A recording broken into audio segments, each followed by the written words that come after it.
Hasta el día en que caí dentro del pozo, yo era un técnico mecánico.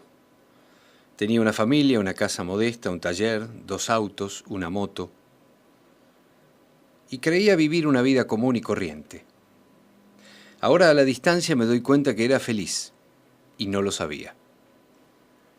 El 1 de abril de 2011 por la noche salí con mi moto para hacer un auxilio. En una esquina, en medio de las calles, la empresa Ilca Construcciones realizaba una obra para la Municipalidad de Santa Rosa. Había dejado un pozo abierto sin señalización ni advertencia. Caí en él junto a mi moto y cuando desperté estaba en un hospital rodeado de caras con gestos de mucha preocupación. No sentía las piernas.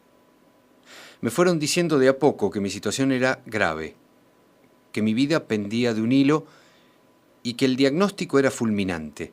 En el mejor de los casos, si no se presentaban complicaciones mayores, no volvería a caminar por el resto de mi vida. Tenía 32 años. Mis familiares contrataron a un abogado, el doctor Guillermo Galcerán, para hacerse cargo de mi caso tanto en la instancia civil como en la penal. Mi salud pasó por diferentes estados. No hubo una evolución rápida, las complicaciones se sucedían unas a otras. Cada una de ellas renovaba el riesgo de muerte. Y pasaron 4 años. En el mientras tanto, mi entorno familiar se fue desgastando. Hubo que ir vendiendo los autos, las herramientas del taller y después todo lo doméstico de mi casa, hasta que solo quedó la vivienda. La justicia, mientras tanto, dilataba la causa civil con idas y vueltas, peritajes, y haciendo uso de cuanto recurso hubiera para intentar un fallo absolutorio a mis agresores. Al 5.º año mi esposa me pidió el divorcio. Consciente de mi situación, por propia voluntad hice que la vivienda, único bien que me quedaba, pasara a su nombre.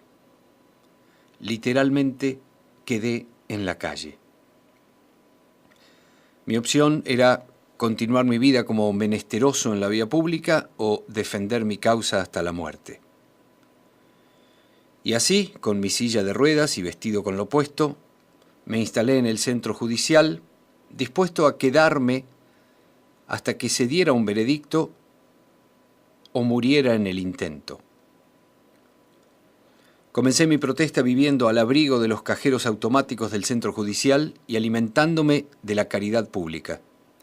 Fui acosado por la policía, que varias veces me trasladó al subsuelo del edificio a amedrentarme con sus métodos habituales. No lo lograron. La gente me había ido conociendo y, solidarizándose conmigo, colaboraron con distintos elementos que permitieron que pudiera armar un refugio. En medio de vejaciones varias, insultos, amenazas, colocación de cámaras para vigilarme, negarme los baños del centro judicial para hacer mis necesidades, el tiempo fue pasando.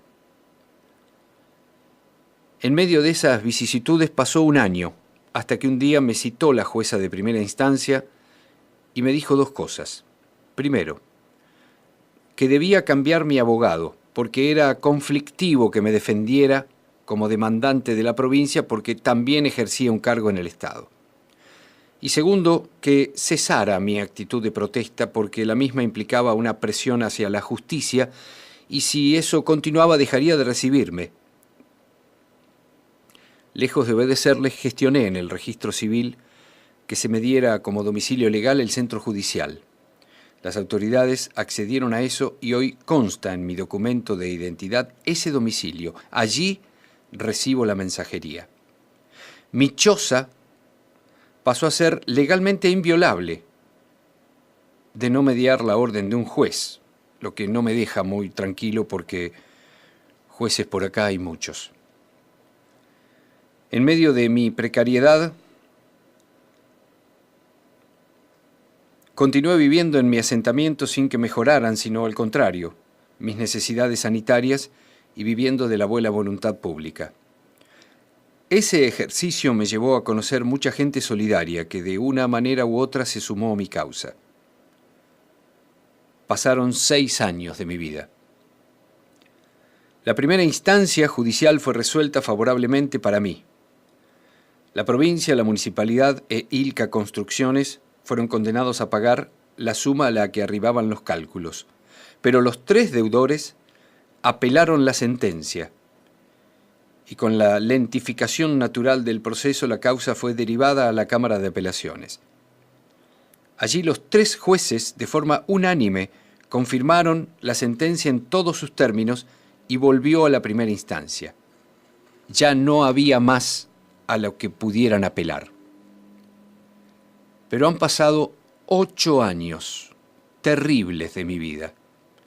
La sentencia está firme, pero mis deudores se niegan a pagar. Esta no es solo mi historia. No sé cómo terminará. También es un mensaje para todas las personas que no conforman ningún estamento de poder. Sergio no es Sergio solamente. Sergio es cualquiera que le toque vivir estas circunstancias desde la condición de ciudadano de a pie.